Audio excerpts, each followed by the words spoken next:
الحمد لله والصلاة والسلام على خير خلق الله محمد بن عبد الله وعلى آله وأصحابه ومن والاه أما بعد السلام عليكم ورحمة الله وبركاته በመጀመሪያ ደረጃ አላህ ተባረከ ወተዓላ ለተከበረው የረመዳን የጾም የዒባዳ የመግፊራ ወር ስላደረሰን ከልባችን ልናመሰግነው ይገባል። አልሐምዱሊላህ ረቢል ዓለሚን። እጅግ በጣም በርካታ የምናውቃቸው ሰዎች አምናን ከኛ ጋር እንዳልጾሙ ዘንድሮ ሞተው ተቀብረው ቀብራቸው ላይ ሳር በቅሏል። አላህ ተባረከ ወተዓላ በረሕመቱ ፈቅዶልን ዱንያ ላይ እንድንቆይ አድርጎናል። ዋናው ቁም ነገር ዱንያ ላይ መቆየቱ ሳይሆን ዱንያ ላይ ቆይቶ መጠቀም መቻሉ ነው። የሞቱት ወደ ዱንያ መመለስ ዳግም እድል ማግኘት እየተመኙ እኛ እዚሁ ምድር ላይ ሆነን እድሉን እያገኘን ማንጠቀም ከሆነ ከሞተ ሰው አልተሻልንም ማለት ነው። ሞተው የተቀበሩ ወደ ዱንያ በመጣን በሰገደን በጾመን በቀራን ሰርተን ካገኘነው ለአኼራችን ባስቀደምን ሰደቃ በሰጠን እያሉ እኛ ሜዳው ላይ ያለን እድሉ አቅሙ ያለን ይሄን ማናደርግ ከሆነ የሞቱት እነሱ ሳይሆኑ እኛ ነን በቁም የሞትን። ስለዚህ አላህ ተባረከ ወተዓላ በተለያዩ የቁርአን አንቀጾች ባዘዘን መሰረት ኸይር ስራ ላይ ልንሽቀዳደም ረመዳንን ልናከብረው ይገባናል።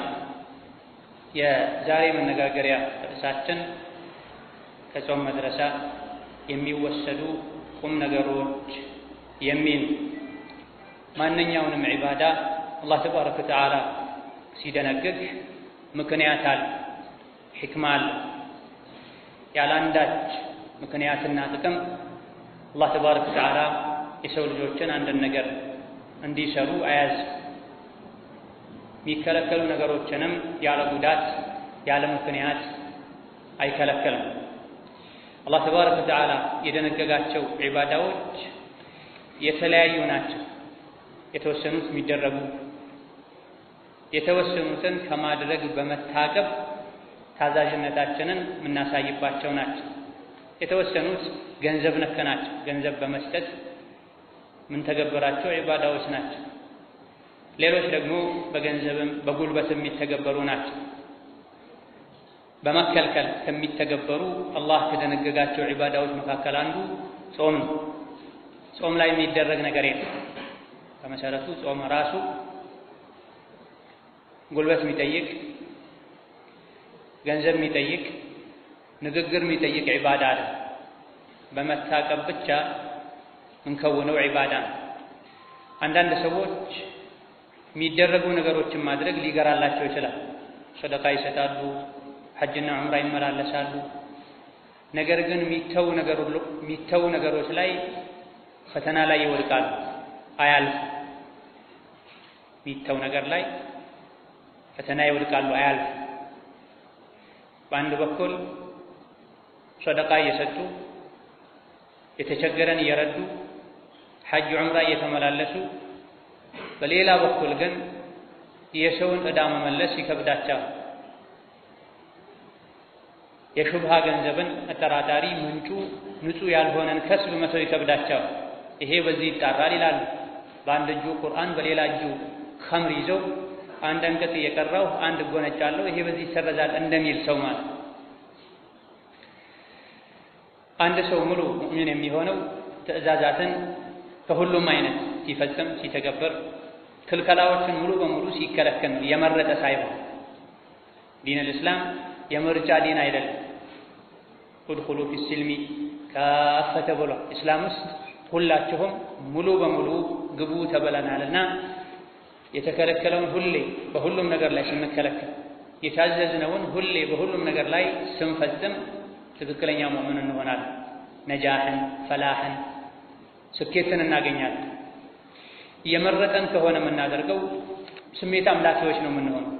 አንዳንድ ነገሮች የምናደርገው ከስሜታችን ጋር ስለሄዱን ስለቀለሉን ዋጋ የሚያስከፍል ሲሆን ቆም ብለን ከራሳችን ጋር ታግለን መከልከል ያለብንን ስንከለከል መተው ያለብንን ስንተው ከነፍስያችን ጋር ጂሃድ ያደረገን ድል አድርገን የአላህ ባሪያዎች እንሆናል፣ ትክክለኛ አማኞች አምላኮች እንሆናል።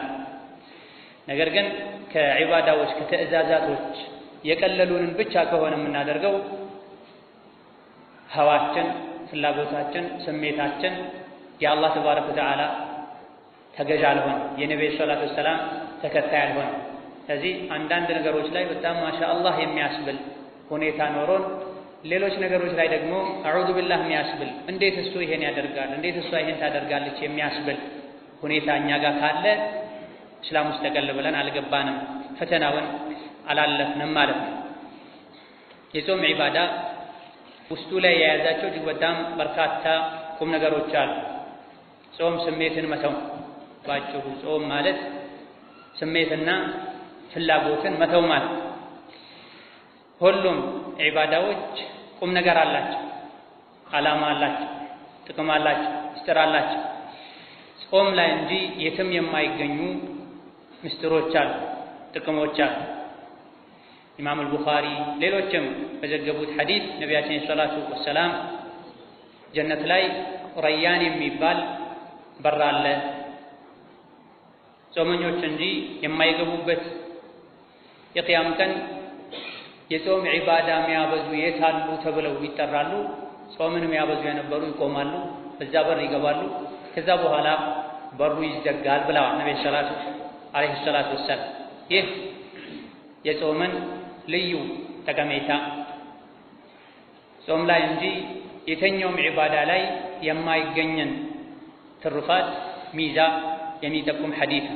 ረያን የሚባል ረያን ማለት እርካታ ማለት እዚህ ዱንያ ላይ በጾም ምክንያት የተራበ የተጠማ የደከመ ሰው ጀነት ሲገባ ከሌሎች ተቀላቅሎ አይገባም። ራሱን የቻለ በር አለ። የረመዳን ጾም አሳምሮ የጾመ ሱና ጾሞችን ያዘወተረ የሚገባበት በር ነው። እዚህ ዱንያ ላይ መቸገሩ፣ ስሜቱን መቆጣጠሩ፣ አኺራ ላይ የተዘጋጀለትን ጸጋ ገና ውስጥ ሳይገባ በሩን ሲያየው የበሩ ስያሜ ሁሉ ምን እንደተዘጋጀለት የሚያሳይ ነው። የሚያረካ በር ማለት የሚረኩበት የሚደሰቱበትን ጸጋ የያዘ መግቢያ ማለት ነው። ይህ የሚሆነው እዚህ ዱንያ ላይ ከወንጀል የጸዳ ግዴታዎችን አዳቦችን ያሟላና የጠበቀ ጾምን ስንጾም የጾም መድረሳ ውስጥ ስንገባ ዓላማ ይዘን ከገባን አኺራ ላይ ይሄም ልዩ የክብር በር ተጠቅመን ወደ ጀነት መግባት ምንችል። ጾም ውስጥ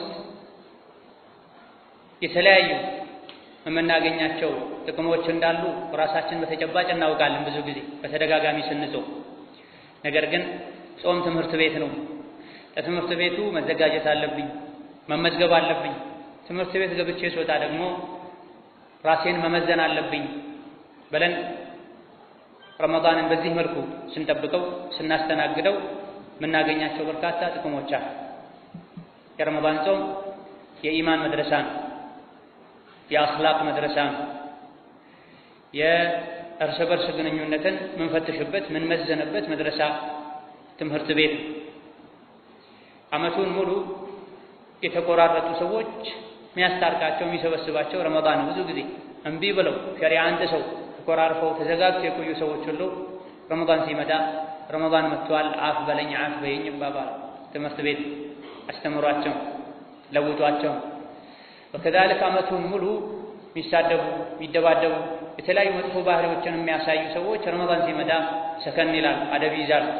አኽላቃቸውን ረመዳን አንጾት ሞርዶት ዓመቱን ሙሉ እጃቸውን ከኪሳቸው የማያወጡ ወደ ሰው እጃቸውን ለመቀበል እንጂ ለመስጠት ማይዘረጉ ረመዳን ሲመጣ ይራራሉ፣ ያዝናሉ፣ ያበላሉ፣ ያጠጣሉ። ይሄም የረመዳን መድረሳ በተግባር ሰዎችን እንደሚቀይር የሚያሳይ ነው። ራስን የሚያንጹበት የሚገነቡበት የሚያሻሽሉበት መድረሳ ነው ረመዳን።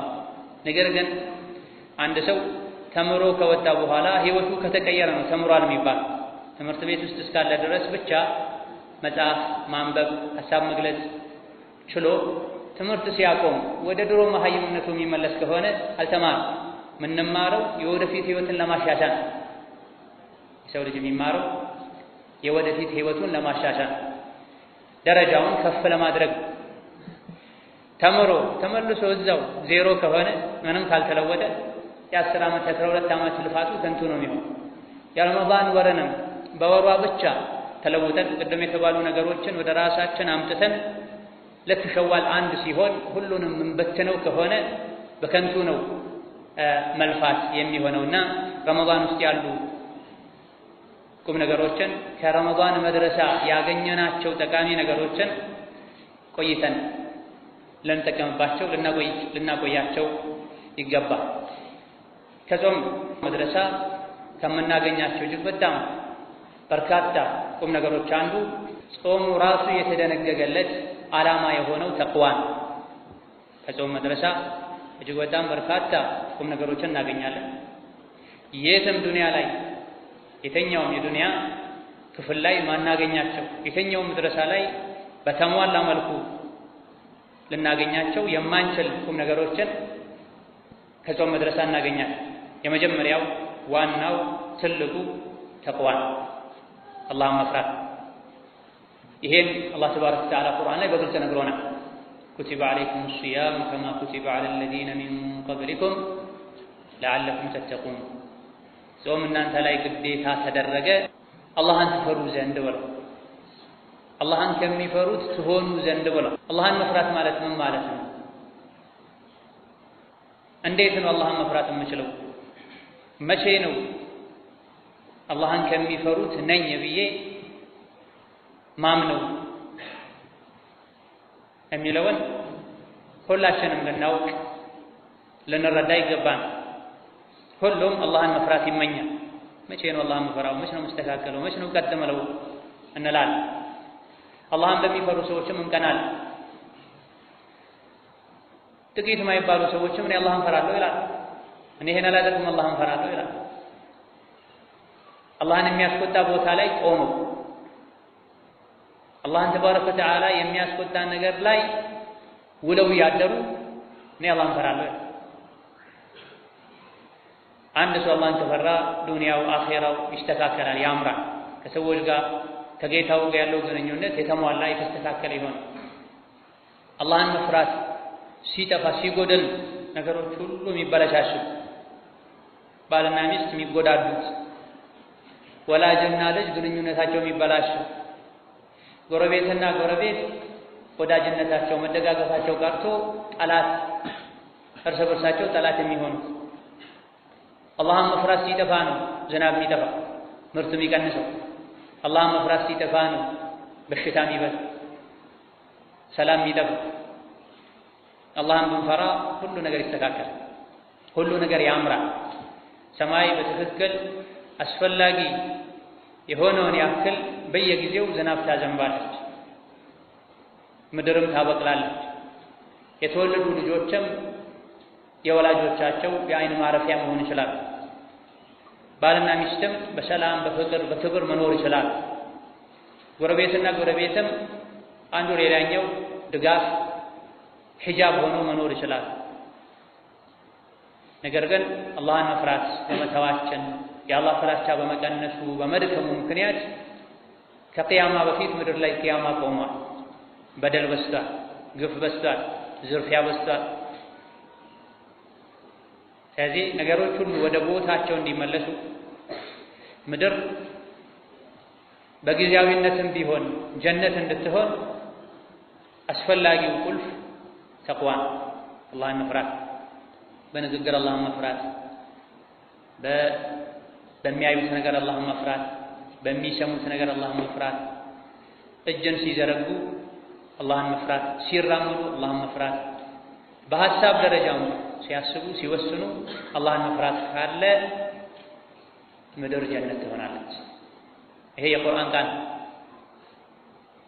ወለው አነ አህለል ቁራ አመኑ ወተቀው፣ በየሀገሩ በየመንደሩ ያሉ የሰው ልጆች አላህን ቢፈሩ ምድር በበረካ ትሞላ ነበር፣ በኸይር ትሞላ ነበር። በረካ ማለት ቋሚ የሆነ ጠቃሚ መልካም ነገር ማለት፣ በየሀገሩ በየመንደሩ ያሉ የሰው ልጆች በሙሉ አላህን ቢፈሩ ምድር በበረካት ሞላ ነበር። ፈተሕና ዐለይሂም በረካት ሚነ ሰማኢ ወልአርድ ከሰማይ ከምድር የበረካን በር እንከፍትላቸው ነበር። ትንሽ ሰርተው ብዙ ማግኘት ይቻል ነበር። ያገኙት ትንሹ በረካ ይሆን ነበር። የወለዷቸው ትንሽ ውስን ልጆች ጠቃሚ የሆኑ ነው። ሰዎች እርስ በርሳቸው መጠቃቀም፣ መረዳዳት፣ መደጋገፍ ይችሉ ነበር። መጎዳዳት፣ መበዳደሉ ቀርቶ ተወግዶ ማለት ነው።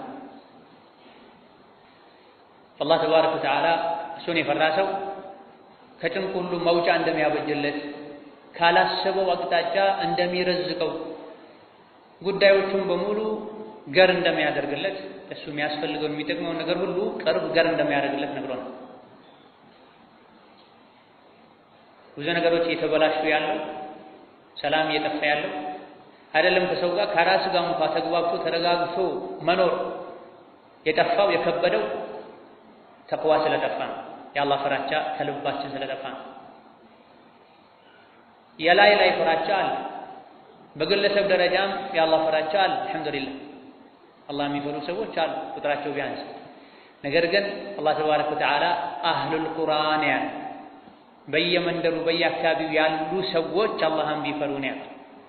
በሀገር ደረጃ፣ በቤተሰብ ደረጃ፣ በህዝብ ደረጃ፣ በመንደር ደረጃ ነው አላህን መፍራት ሊጠቅም የሚችለው እንጂ አንዱ አላህን ፈርቶ ሌላኛው አላህን ካልፈራ፣ አላህን የፈራው ራሱ የአላህ ፍራቻው ሙሉ የሚሆነው አላህን ያልፈራውን ሲመክር ነው፣ ተው ሲል ማስቆም ሲችል፣ ካልሆነ ከሱ ሲርቅ።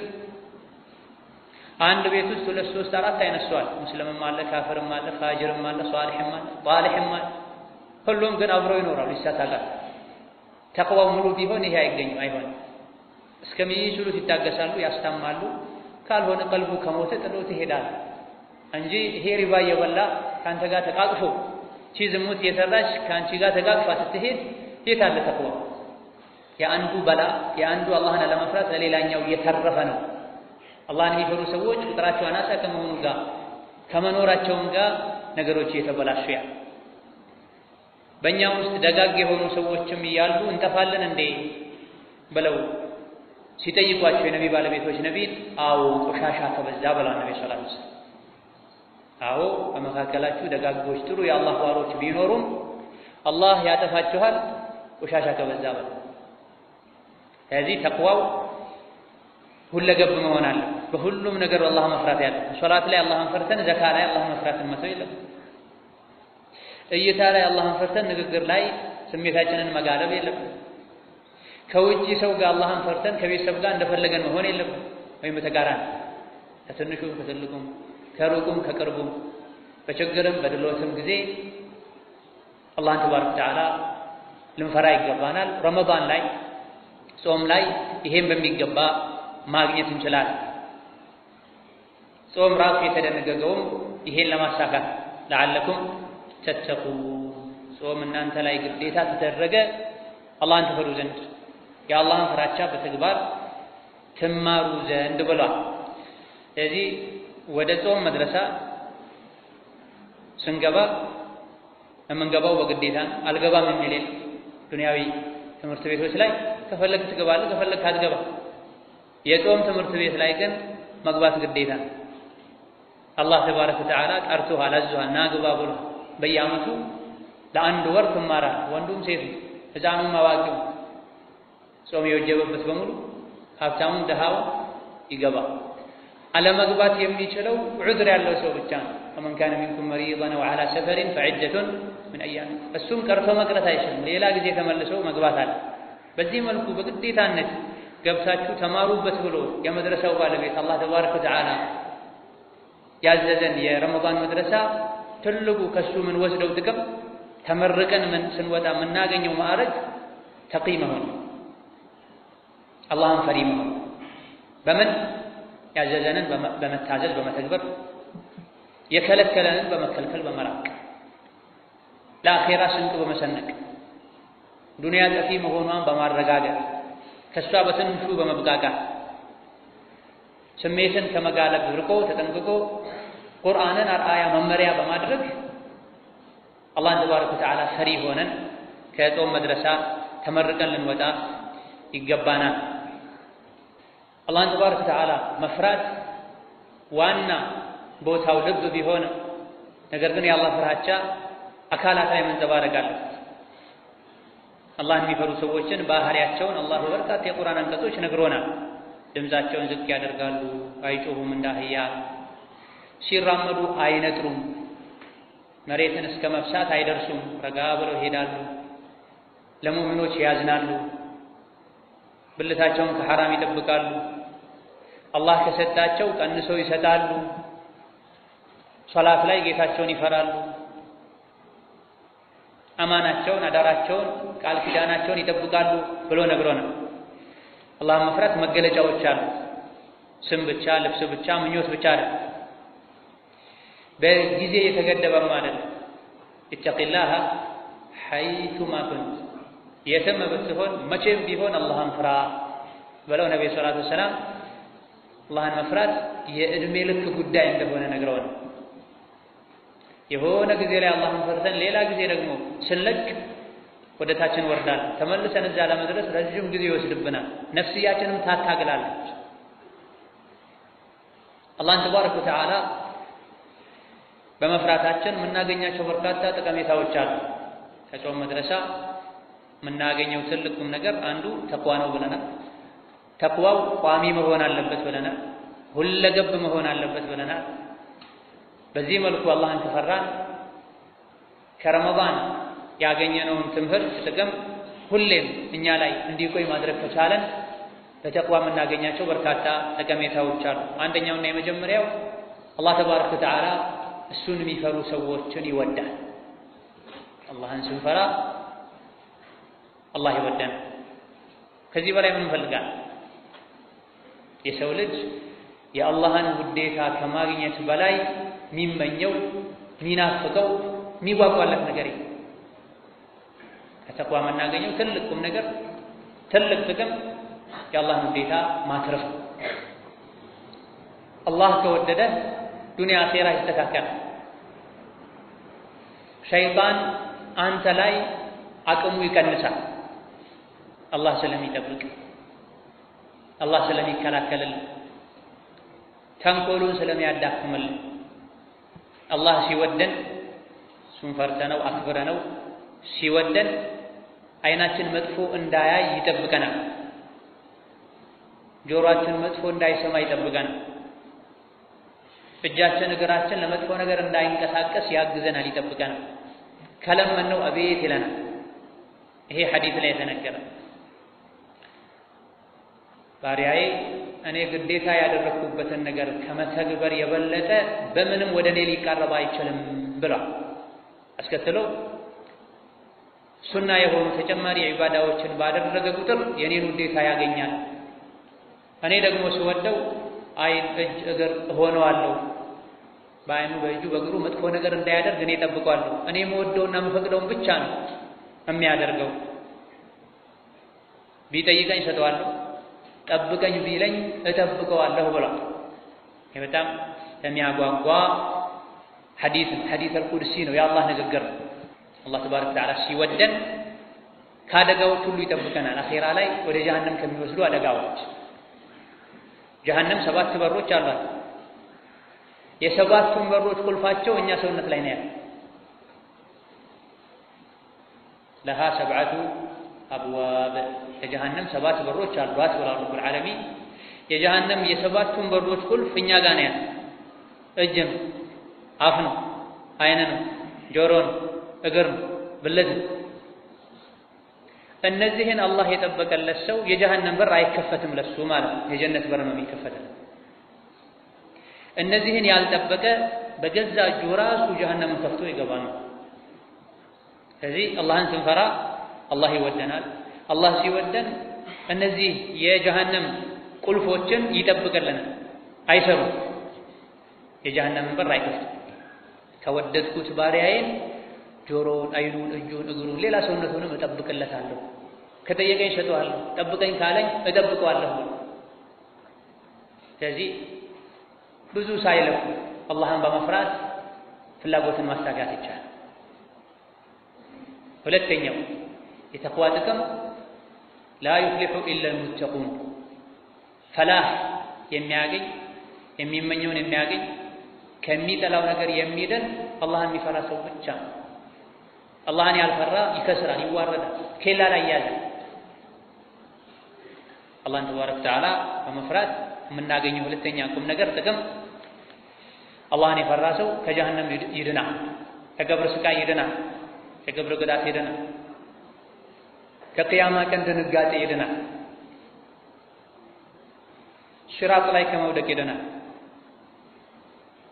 እዚህ ዱንያ ላይም ከጥመት ከብዥታ መውጣት ይችላል ስለዚህ የተሟላ ስኬትን የማገኘው አላህን በመፍራት ነው ካለን ትልቁ የህይወት ግባችን አላማችን በሁሉም ነገር አላህን መፍራት ይሆናል ማለት አላህን ካልፈራው አልደንም ብለን ካመንን በሁሉም ቦታ ላይ አላህን መፍራት እንችላለን አላህን መፍራት ካመኑበት ቀላል ነው አላህን መፍራት አለመብላት አለመጠጣት ጥሩ አለመልበስ አይደለም የታዘዙትን መፈጸም እንዳቅም የተከለከሉትን በሁሉም ነገር ላይ መከልከል መራቅ ብቻ ይሄን ለማሟላት ማወቅ መጠየቅ ሁለት ነገር ብቻ ነው ከኛ የሚጠበቀው ማለት አላህን ፈሪ ለመሆን የታዘዝነውን እንዳቅማችን መፈጸም የታዘዝነውን ማወቅ የተከለከልናቸው ነገሮችን ማወቅና መጠንቀቅ ይሄን ስናሟላ ሌሎች ተቅዋ ውስጥ የሚካተቱ ነገሮች በሙሉ ይገኛሉ በቁርአን መስራት ለአኺራ ስንቅ መያዝ አላህ ሁሌ ያኛል ብሎ መጠንቀቅ መስጋት ከዱንያ በትንሹ መብቃቃት የሚሉት በሙሉ የታዘዝነውን መፈጸም ከእውቀት ጋር የተከለከልነውን መራቅ ከእውቀት ጋር የሚለው ውስጥ ይካተታል ኢዳ የህይወት ትልቅ ዓላማ የግቤ ተቅዋን ማረጋገጥ ነው እኔ ጋር እንዲኖር ማድረግ ነው መዳን ከፈለኩኝ ለስጋዬ ለአካሌ ለማንነቴ ከተጨነቅኩኝ ዋስትናው ተቅዋን ዱንያ ላይ ሌሊት ወተን ምንሰራው ማታ አምሽተን ምንመጣው ምንንከራተተው እዚህ ዱንያ ላይ ለመኖር ሲባል ያልሰራ መኖር አይችልም ስለምን ያልሰራ መብላት አይችልም ያልበላ መኖር አይችልም ብለን ስላመነን መክፈል ያለብንን ሁሉ ዋጋ እንከፍላለን ጉዳዩ ላይ ስለተስማማ የቂያም ቀን መዳን አይችልም አላህን የፈራ ሰው እንጂ ካለን በሁሉም ነገር በሁሉም ቦታ ላይ አላህን መፍራት እንችላለን واحمل على جسد ترجو النجاة له وسوف تظلم أجساد بنيران እንዲድን የምትፈልገውን የሰውነት አካልህን እዚህ ዛሬ ዱንያ ላይ አድክመው አሰራው አላህን ከሚያስቆጣ ነገር አርቀው ኸይር ነገር ላይ እንዲለፋ አድርግ ነገ ብዙ የሰውነት አካሎች የእሳት ማቀጣጣያ ይሆናሉ ተብሏል وقودها الناس والحجارة እኔ ናስ ነኝ ሰው ነኝ ተቅዋ ከሌለ እኔ ጋር የእሳት ማገዶ ማቀጣጣያ ልሆን እችላለሁ ነገ አኺራ ላይ የሰውነት አካሌ ከእሳት እንዲድን ዛሬ መስራት አለበት መልፋት አለበት ወደ ኸይር መሄድ አለበት ወደ ሸርክ መሄድ መታቀብ አለበት መልካም ስራ ላይ መፍጠን መሮጥ መሽቀዳደም አለበት ሸር ላይ ደግሞ አካለ ስንኩል መሆን አለበት ሌላው አላህን ተባረከ ወተዓላ ስንፈራ የምናገኘው ጥቅም ዱንያ ላይ እንኳን ካሉ አጣብቂኞች ችግሮች መውጫ መንገድ እናገኛለን ወመን የተቂላህ የጅዐል ለሁ መኽረጃ ነገሮች ተበላሻሉ ተቸገርኩኝ ጨነቀኝ ጠበበኝ የሚሉ ሰዎች አሉ አላህን ፍራ መውጫ ያመጣልህ بالصبر تبلغ ما تريد وبالتقوى يلين لك الحديد የተባለው ለዚህ ትዕግስት ካለህ ካሰብክበት ትደርሳለህ የመኘሁት ሁሉ የተመኘው ሁሉ ይሳካል አላህን ከፈራህ ደግሞ ብረትም ይቀልጥልሃል ተብሎ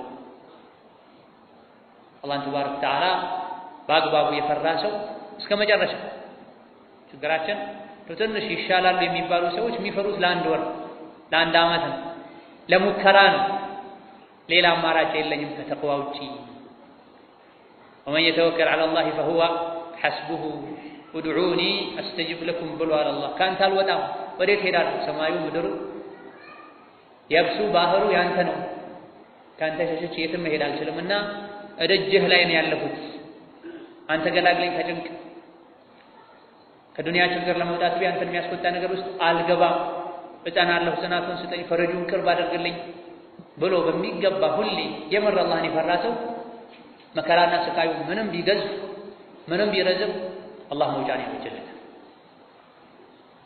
والله أصدق القائلين قال ومن يتق الله يجعل له ረጃ ግምትህን ጥርጣሬህን ሸይጣንን ወደዚያ በላቸው ሸይጣኖች ናቸው።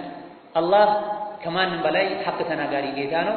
አላህን የፈራ ከጭንቅ መውጫ ያበጅለታል። ካላሰበው አቅጣጫ የሚያስፈልገው ነገር ሁሉ ያደርግለታል፣ ይረዝቀዋል። ነገሮቹን ሁሉ ገር ያደርግለታል። የሚገራው መቼ ነው? ከጠበቀ ካስቸገረ በኋላ በይነ መዐል ዑስሪ ዩስራ ብሎት ያለው ከችግር በኋላ ችግሯ ላይ ካልታገሰን እንዴት ነው አላህ መውጫ መጣልን ማለት የተወሰነ ጊዜ ፈትኖን አላህ መውጫውን የሚያመጣል። ችግሩ ላይ የታገሰ የጠና የሰበረ መጨረሻውን አላህ ያሳምርልሃል፣ ይክሰዋል። አላህን ፈርቶ በመታገስ ጊዜ ላይ ያሳለፋቸው ስቃዮችን የሚያስረሳን ነገር አላህ ይሰጣል። ወከዛሊክ አላህን ተባረከ ወተዓላ ስንፈራ ጥሩና መጥፎን የምንለይበትን እውቀት ይሰጠናል። ምድር ላይ ካሉ የሰው ልጆች ጋር ያለን ግንኙነታችንን ያማረ ያደርግልናል።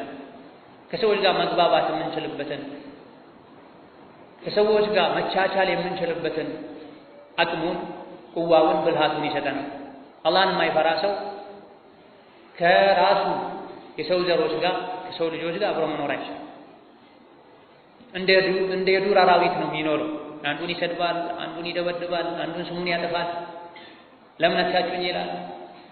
ተቅዋ ካለ የአላህ ፍራቻ ካለ ግን በሁሉም ነገር አላህ በሲራ ይሰጣል። አምሩን ያስተካክልለታል። ነገሮችን ጉዳዮችን በሙሉ ያስተካክልለታል። መስተካከሉ ሁሉም ነገር አንተ በፈለግከው መልኩ መሄዱ አይደለም፣ አላህ በፈለገው መልኩ መሄዱ ነው መስተካከል የሚባል። እኔ የምፈልገው እንዲህ ነበረ፣ በዚህ ዓመት እዚህ ደረጃ መድረስ ፈልግ ነበረ። አንተ የፈለግከው አይደለም ለአንተ የሚበጀው፣ አላህ የፈለገው ነው ለአንተ ለኛ የሚበጀው። አላህ ሰማይ ላይ ሰማይ ምድርን ከመፍጠሩ ከ50 ሺህ ዓመት በፊት የጻፋቸው ነገሮች ነው የሚሆኑት። አላህን ስንፈራ እነዚያ ነገሮችን ወደን እንድንቀበል ለኸይር ነው አልሐምዱሊላህ እንድንል ያደርገናል። ሌሎችም የተቅዋ በረከቶች ፍሬዎች አሉ።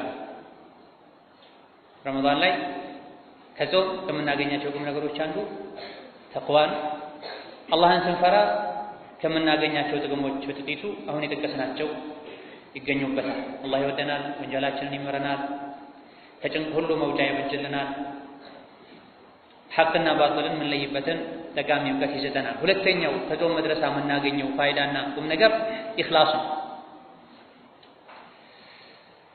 የምንሰራውን ስራ በሙሉ ለአላህ ብለን መስራት፣ የምንተውን መጥፎ ነገር ሁሉ ለአላህ ብለን መተው ማለት። የተለያዩ ዒባዳዎች ዘካ፣ ሶላት፣ ጂሃድ፣ ሐጅና ዑምራ ሪያ ይገባባቸዋል። ይኸውልኝ ስሙልኝ ማለት ውስጣቸው ላይ ይኖራል። ጾም ላይ ግን ይሄ የለም። በአንደኛ ደረጃ በተለይ ፈርዱ የረመዳን ጾም በጋራ የሚደረግ ዒባዳ ነው። ማንም ከማንም አይበልጥ። አንተም ጾመኛ ነህ፣ እሱም ጾመኛ ነው፣ እሷም ጾመኛ ነው። በምንድን ነው አንዱ ሌላኛውን አንዱ ራሱን ከሌላኛው ይልቅ ከፍ የሚያደርገው? ምንም የሚለይ ነገር የለም።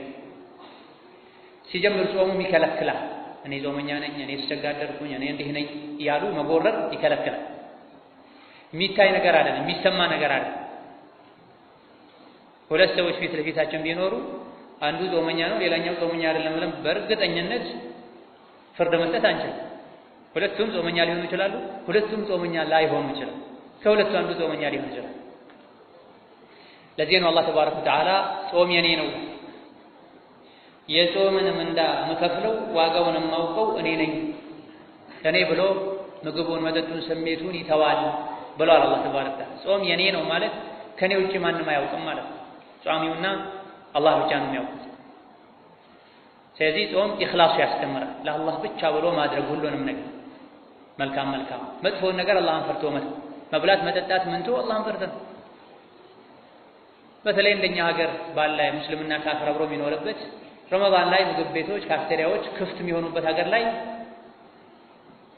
ማንነቱን ደብቆ ገብቶ በልቶ ሊወጣ ይችላል። ማታ ከጾመኞች ጋር አብሮ ሊያፈጥር ይችላል። ጾም ያለው ሊል ይችላል። ቁርሱ ምሳውን ከመብላቱ በቀኑ ክፍለ ጊዜ ጾም ላይ መብላት የከለከለው ምንድን ነው? ለአላህ ብሎ መጥፎን ነገር መተው እንዳለበት ስላመነ ቀኑን ሙሉ ከምግብ፣ ከመጠጥ፣ ከሌሎችም ከሚፈልጋቸው ነገሮች ታቅቦ እንዲውል ያደረገው ምንድን ነው? ኢኽላስ ነው። ለአላህ ብሎ ኸይርን ነገር መስራት እንዳለበት ስላወቀ ነው። ኢኽላስ የመልካም ሥራ አስኳን ቁንጮን።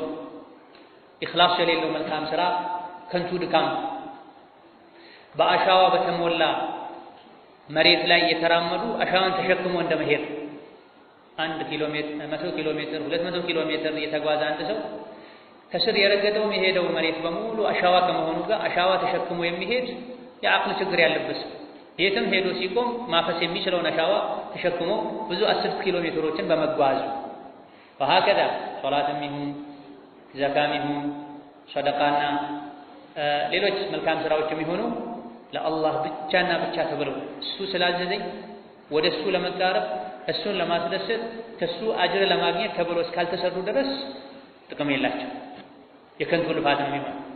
ጥቅም ያላቸውን ብቻም አይደለም የአላህን ሐቅ ለሌላ ሰው አሳልፈህ ሰጥተሃል በሚል ያስከስሳል፣ ያስወቅሳል፣ ጀሃነም ላይ ያሳስራል። ኢዛ ኢኽላስን ከረመዳን ጾም ከጾም ዒባዳ ልንማር ይገባል። ለማን ብዬ ነው ከሌሊቱ ከፈጅር ጀምሬ እስከ መግሪብ ድረስ ምግብ ምተው መጠጥ ምተው ለአላህ ብዬ ነው። ማንም ይገርፈኛል ያስረኛል ብዬ አይደለም። እስላማዊ አስተዳደር ባለበት ሀገር ላይ ረመዳን ላይ በቀኑ ክፍለ ጊዜ በይፋ የሚበላ ይታሰራል፣ መታሰር አለበት። እንዲህ አይነት ህግ በሌለበት አካባቢ ላይ ለምን በላህ ተብሎ መቀጣትን መታሰርን ሳይፈራ አላህን ብቻ ፈርቶ አላህን ብቻ ማስደሰት ፈልጎ ለአላህ ብቻ ብሎ ምግብን የተወ መጠጥን የተወ ሌሎችንም ጾም የሚያፈርሱ ነገሮችን የተወ ሰው ዓመቱን ሙሉ ኢኽላስ ሊማር ይገባዋል። እያንዳንዱን የታዘዛቸው ነገሮችን በሰዓቱ በታዘዘው መሰረት መተግበርን ማከናወንን የረመዳን መድረሳ ሊያስተምረን ይገባል። የውስጣችንን የሚያውቀው አላህ ምንጊዜም ሁሌ የትም ብንሆን ረመዳን ላይ ምግብ ብበላ አላህ ይቆጣኛል ብለን እንደተውነው ሁሉ ከረመዳን ውጪም አላህ ያየኛል አላህ ይሰማኛል ብለን መጥፎን ነገር ልንተው ይገባል። ሜዳ ላይ አደባባይ ላይ ከሰዎች ጋር ስንሆን ጥሩ ሷሊህ አላህ የሚፈራ ሰው ሆነን መስለን ለብቻችን አንድ ክፍል ስንሆን ጨለማ ላይ ስንሆን ማንታወቅበት አካባቢ ላይ ስንሆን ሌላ አኽላቅ ልናሳይ አላህ የሚጠላውን ነገር ልንዳፈር አይገባም። ይሄን ካረገን ኢኽላስ የለንም ማለት ለሰው ብለን ነው ጥሩ የመሰለው ለመመሳሰል ብለን ነው ጥሩ ነገር ያደረግነው የሰውን ወሬ ፈርተን ነው አንዳንድ ነገሮችን የተሆነ አንዳንድ ነገሮችን ያደረግነው። ኢኽላስ ያለው ሰው ቀንም ላይ ማታም ላይ ረመዳንም ላይ ከረመዳን ውጪም አንድ ነው አህዋል። ከህፃንም ጋር ይኑር ከአዋቂ ከሚያከብረው ሰው ይሁን ከማያከብረው ሰው ጋር አህዋሉ ያው ከላይ ሆኖ የሚከታተለው አላህን ያያል ይፈራል ያከብራል። يخافون ربهم من فوقهم ويفعلون ما يؤمرون ይሄ መላእክቶች ባህሪ ነው። ከመላእክቶች ጋር ልንመሳሰል ይገባናል በዒባዳ ከበስተላያቸው ያለውን አላህን ይፈራሉ አድርጉ የተባሉትን ያደርጋሉ። ሰው ሲኖር ሶላትን አሳምረን አስተካክለን ሰግደን ሰው ከሌለ በደቂቃ ውስጥ አራቱንም ረካ መታ አድርገን መሄድ ከሆነ ኢኽላስ ነው። ከሰው ጋር ስንሆን አይናችንን ሰበር አድርገን ሰው በሌለበት ጊዜ አይናችንን መንገልጥ እንደፈለገን የሻንን መናይ ከሆነ ኢኽላስ የለም ማለት። ከሰው ጋር ስንሄድ 100 ብር 500 ብር 1000 ብር እየሰጠን ሰው በሌለበት ምስኪንን ገፍተረን መንጠል 5 ሳንቲም 1 ብር ከሌለ አጓግተነው ጥለነው የምንሄድ ከሆነ ኢኽላስ የለም ማለት። ሰው ጋር ስንሆን ሰው ሲገፋፋን ላይ ለሰግደን ሰው በሌለበት ጊዜ እንቅልፍ እስኪሰለቸን ድረስ የተገለባበጠን እንኳ እያሳለፈን ተነስተን ማንሰግድ ከሆነ ኢኽላስ የለም ማለት። ኢኽላስ የመልካም ስራ ሩህ ነው፣ ነፍስ ነው። ስራ ኢኽላስ ከሌለው ቀጣይነት ሊኖረው አይችልም። ስራ ኢኽላስ ከሌለው መዳን አይቻልም። ላ ኸላሳ ኢላ ቢልኢኽላስ። ኸይራ ላይ መዳን የሚቻለው ከተጠያቂነት መዳን የሚቻለው በኢኽላስ መልካም ስራን ለአላህ ተባረከ ወተዓላ ጥርት በማድረግ ካልሆነ ኒፋቅ ውስጥ እንገባለን፣ ሙናፊቅ እንሆናለን። ሰለላሁ ዐለይሂ ወሰለም ይሉኝ ስሙልኝ ብለው ስራ የሚሰሩ የቂያም ቀን አላህ ተባረከ ወተዓላ እዩዋቸው ስሟቸው ብሎ ከዛ ያዋርዳቸው። መን ሰመዐ ሰመዐ አላሁ ቢሂ እንዲሰማለት እንዲታይለት ብሎ ብቻ የሚሰራ የቂያም ቀን አላህ ሰዎች እዩት ስሙት ብሎ ውርደቱን ያሳየለታል። ለሰው ብሎ ለጭብጨባ ብሎ ኸይር ስራ የሰራ የቂያም ቀን የሥራዬን ጀዛ ስጡኝ ብሎ ወደ አላህ ሲሄድ ሂድ ከሰዎች ተቀበል ይባላል። አፍሮ ተዋርዶ ይመለሳል። ስለዚህ ትልቁ ቁም ነገር ስራ መስራቱ ሳይሆን በኢኽላስ መስራቱ፣ ለአላህ ብለን መስራቱ። ከፊል ሰዎች ሰው እንዳይላቸው ብለው ይሰራሉ። ከፊሎች ደግሞ ለአላህ ብቻ ብለው ይሰራሉ። ከሰሩት በኋላ ግን በራስ በመደነቅ ስራቸውን ያበላሻሉ። መልካም ስራ ብዙ አደጋዎች አሉት። ከነዚህ አደጋዎች የጠራ ስራ ሲሆን ነው ሊያድነን የሚችል። ለዚህም ነው የሚድኑት ጥቂቶች ናቸው የተባሉ፣ አብዛኞቹ ጠፊ ናቸው የተባሉ። ወንጀል የሰራ ብቻ አይደለም የሚጠፋው የሚከስር፣ ኸይር የሰራም ኸይሩን በአግባቡ ካልሰራ ኢኽላስ ከሌለው ይከስራልና የጾም ዒባዳ ኢኽላስን ሊያስተምረን ይገባል። ኢማም ሙስሊም ከአቡ ሁረይራ በዘገቡት ሐዲስ ነቢያችን ሰለላሁ ዐለይሂ ወሰለም አወሉ መን ቱሰዓሩ ቢሂሙ ናሱ ሰላሳ፣ የጀሃነም እሳት መጀመሪያ የሚለኮስባቸው ሰዎች 3 አይነት ሰዎች ናቸው። ማን ናቸው እነዚህ? ነፍስ ገዳይ፣ ዘራፊ፣ ወንበዴ፣ ዝሙተኛ ናቸው። ይሄ በሙሉ አጥፊ ስራ ነው፣ ወንጀል ነው፣ ልንርቀው የሚገባ ነው። በሌሎች ሐዲሶች አንቀጾች አላህ መልእክተኛው አስጠንቅቀውናል። ነገር ግን እዚህ የጀሃነም እሳት የምትለኮስባቸው ሰዎች በሰው እይታ በዱንያ አህዋላቸው የሰው ምርጥ የሚባሉ ናቸው። ይሄን ሐዲስ ሲናገሩ አቡ ሁረይራ ይወድቁ ነበር፣ ራሳቸውን ስቶ መቋቋም አይችሉም። ለመጀመሪያ እሳት የምትለኮስባቸው ሰዎች ቅድም ያልናቸው አይነት ወንበዴዎች አይደሉም፣ በኸይር የሚታወቁ ናቸው ላይ ነገር ግን ላያቸው እንጂ የሚያምረው ውስጣቸው ሻግቷል፣ ተበላሽቷል። አንደኛው ሶስቱም ሰዎች ዘንድ ይቀናባቸው እንደሱ በሆንኩ የሚባሉ ሰዎች ናቸው። የተለያየ አይነት መልካም ስራ የሚሰሩ ሰዎች ናቸው። አንዱ ገንዘቡን መልካም ነገር ላይ ወጪ የሚያደርግ ሰው፣ ገንዘብ ሰጥቼህ ነበረ ምን አደረግክ ብሎ አላህ ሲጠይቀው አንተ ለምትወደው ነገር ማውጣት ባለብኝ ቦታና ጊዜ ሁሉ ወጪ አድርጌያለሁ ይላል ነብዩ ሰለላሁ ዐለይሂ ወሰለም። ይሄ ውስጥ አዋቂው አላህ ዋሸ፣ ታወጣ ተሰጥ የነበረው ሰጭ ነው እንዲባል ነው ተብሎልሃል፣ ውሰዱት ወደ ጀሃነም ይባላል። ገንዘቡን ላቡን ጠብ አድርጎ አግኝቶ አምጥቶ ለሰው ሰጥቷል፣ ለኸይር ወጪ አድርጓል። ነገር ግን ለመስጠት ያነሳሳው ነገር ሌላ ነው። እዛ እንዳለው ለአንተ ብዬ እንዳለው አይደለም፣ ዋሸ። ለኔ ብለህ አልነበረም የምሰጠው፣ ለኔ ብለህ አልነበረም የምሰጠው፣ ሰጭ ነው እንድትባል፣ ቸር ነው እንድትባል፣ አለው ይሰጣል ያወጣል እንድትባል ነው ተብሎልሃል፣ ውሰዱት ወደ ጀሃነም ይባላል። እየተጎተተ ወደ ጀሃነም ይሄዳል። አንደኛው መለኮሻ። ሁለተኛው መለኮሻ ቁርአን የቀራ ያስቀራ ሰው አላህ ፊት አቁሞ የቁርአንን እውቀት ሰጥቼህ ነበረ ምን አደረግህ ብሎ ይጠይቃል። ምን አደረግሽበት ብሎ ይጠይቃል። ሰዎችን አስቀራው፣ አሳወቅኩኝ ለአንተ ብዬ፣ ውሸትህን ነው፣ ይሄን ያደረግከው ያውቃል እንድትባል ነው ተብሎልሃል፣ ወደ ጀሃነም ውሰዱት ይባላል። ተጎትቶ ይሄዳል። ቁርአን የቀራ ሐዲስ የቀራ ለራሱ ከመቅራት አልፎ ለሰዎች ሁሉ ሲያስቀራ የነበረ ነገር ግን ለዚህ ያነሳሳው ነገር በሽታ፣ ሪያ፣ ይውልኝ ስሙልኝ ስለነበረ፣ ጉራ ስለነበረ መቅራቱ፣ ማስቀራቱ፣ ማወቁ፣ ማሳወቁ ምንም አይጠቅም። የሰው ምርጥ ወደ ጀሃነም ይሄዳል። በዱንያ እይታ፣ የሰዎች እይታ የሰው ምርጥ ይተዋል። ሲቀናበት ሲከበር የነበረ ነገር ግን ውስጡ ተበላሽቶ ስለነበር ለመታየት፣ ስለሱ ለመወራት፣ ለዝና፣ ለፉክክር ስለነበረ ወደ ጀሃነም ይሄዳል። ሶስተኛው ጂሃድ ያደረገ ሰው ጦር ሜዳ ሄዶ አካሉ የተቆረጠ፣ የቆሰለ፣ የደማ ጉልበቱን፣ ገንዘቡን፣ ህይወቱን ጂሃድ ላይ ያዋለ አላህ ፊት አቁሞ ይጠይቀዋል። ምን አደረግ? ለዲንህ ተዋጋው፣ ተከላከል፣ ዋሸ፣ ጀግና ነው እንድትባል ፈልገህ ነው። በትክክል ለዲኑ ብለህ ሳይሆን ያነሳሳለ እንጂ ጀግንነት ነው፣ ዝና ነው።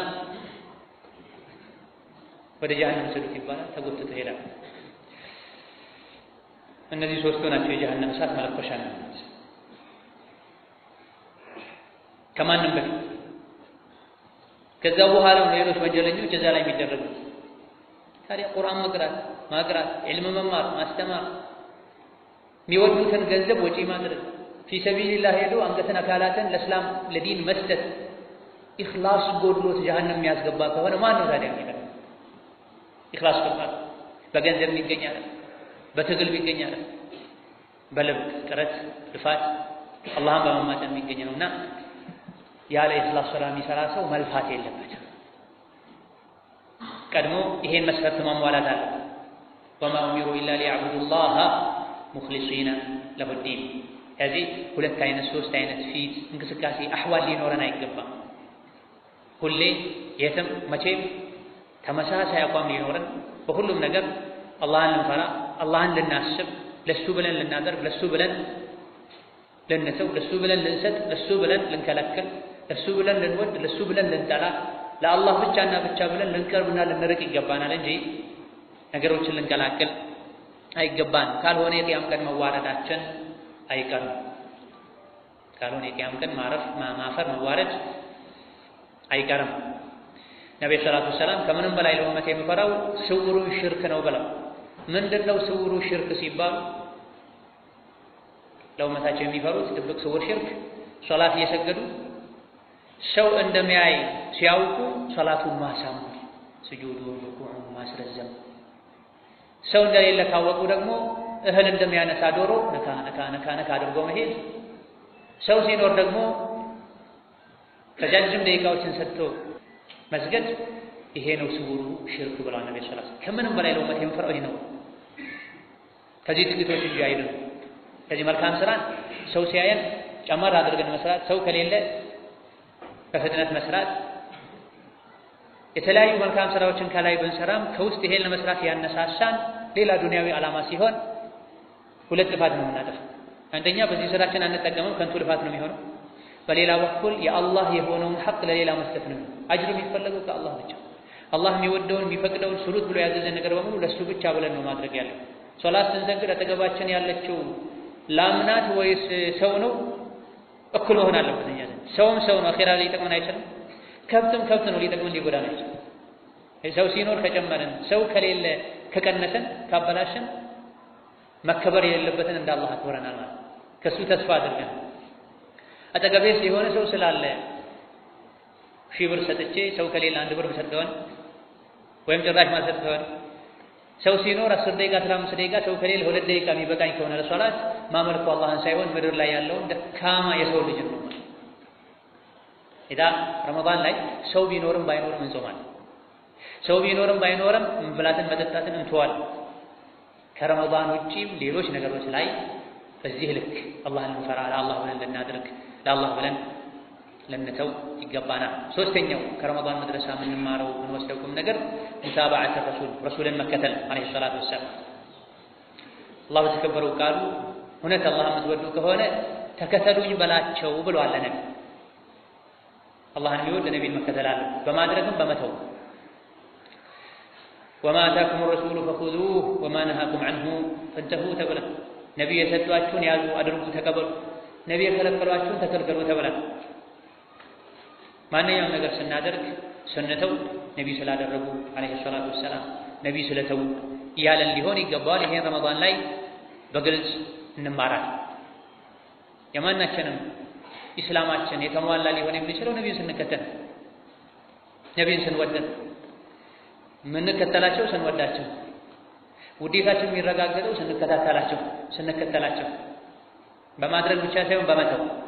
የተለያዩ ሰዎች የሚያደርጓቸው ነገሮች አሉ። ለምን ታደርጋላችሁ ሲባሉ ምን ችግር አለው? ኸይር አይደል እንዴ? ነብይ ካደረጉት ነው ኸይር የሚሆነው። ነብይ ካላደረጉት መተው። ላዩን ለኛ መልካም ቢመስለን ቢያነሽተን ብዙ ሰዎች ቢያደርጉትም አቅላችን መልካም ነው ብሎ ቢያምንም ነብይ ካላደረጉት መደረግ የለበትም። ላ ኸይረ ኢላ ወቀድ ደለ ዐለይሂ አልኡማ።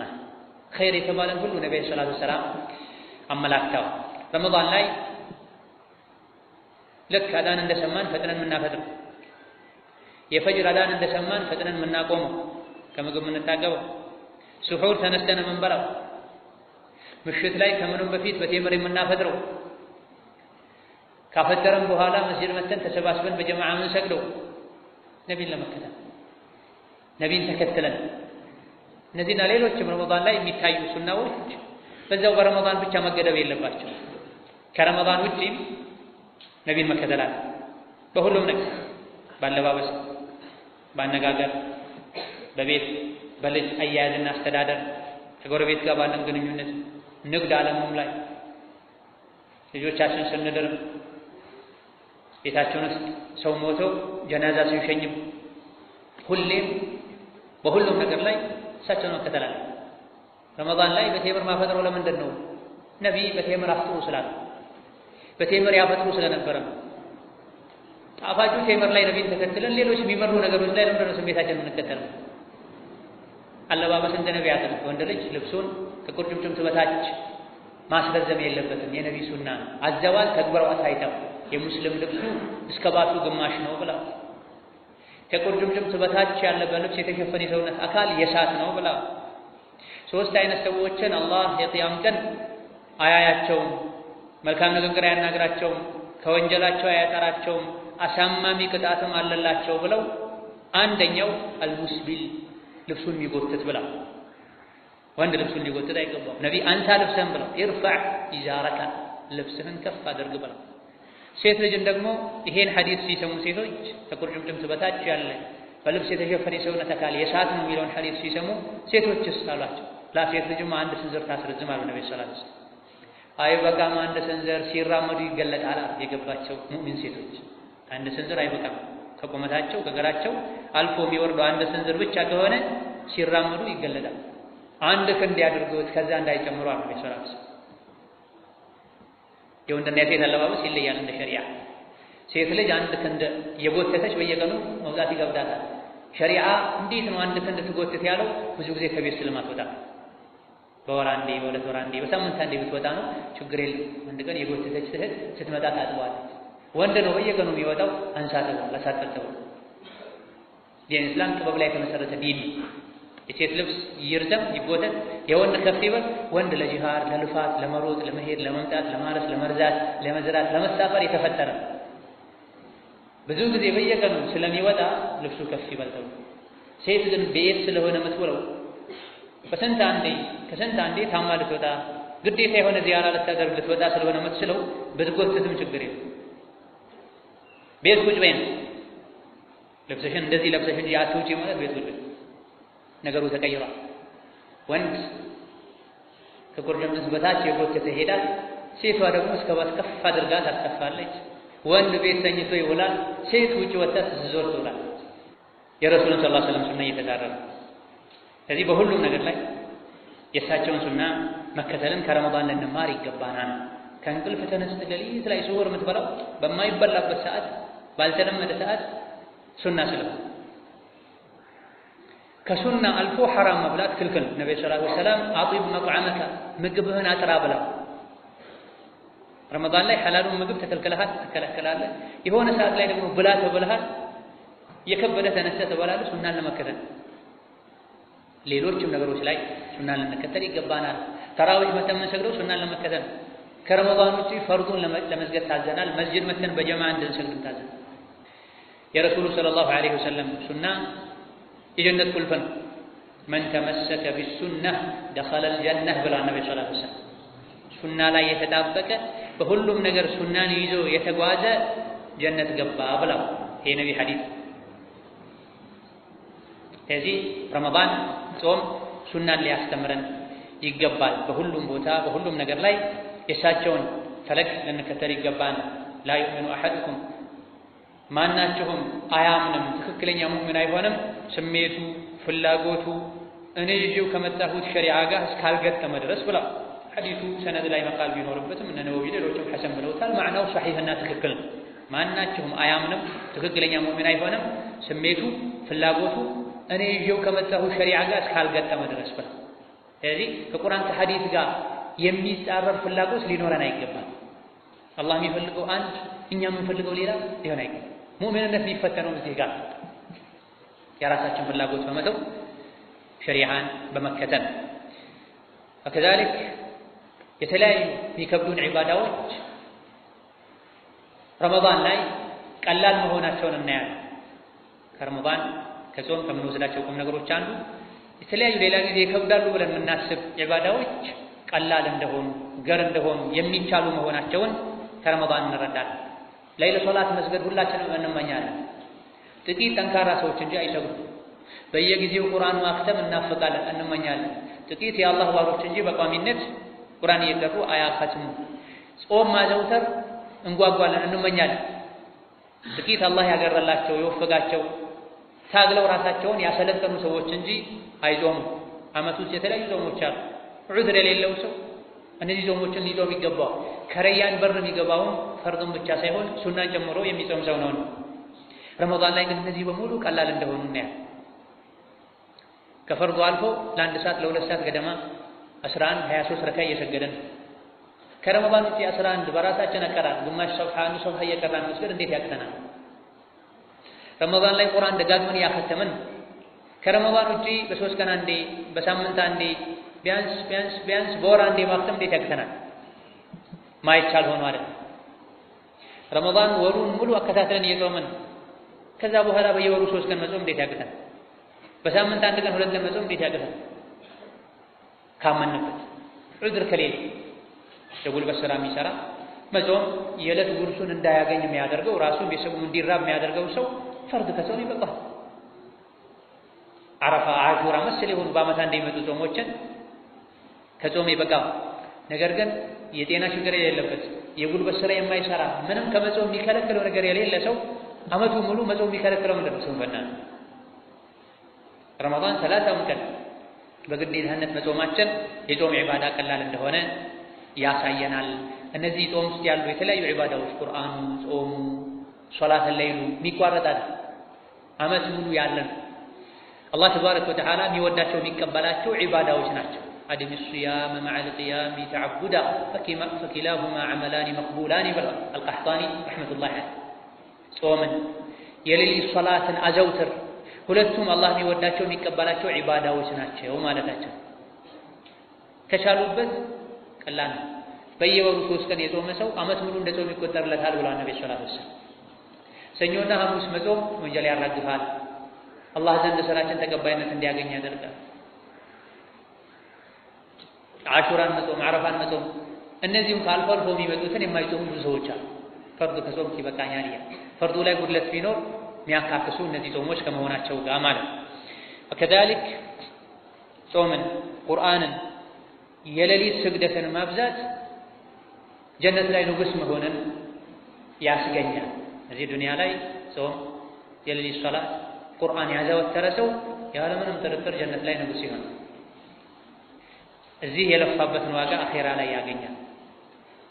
መን ዩሪድ ሙልከል ጂናኒ فليدع عنه التواني وليقم في ظلمة الليل إلى نور القرآن وليصل صوما بصوم إن هذا العيش فاني تبرا جنة لا ينقص مهون يفلق كل بتقى منور يفلق لليث لا يتنستو يقرآن برهان يابرا قرآن يقول لك إكراما يسجد منا وليصل صوما بصوم صوما يكتات تليزو دنيا عنده نتأتينا يربنيال يدكمنيال ያመኛል ብዙ ጊዜ ለኸይር ስራ እንዳንነሳሳ የሚያደርገን ይሄ ዱንያ ጠፊና ነገ ጥለናት እንሄዳለን።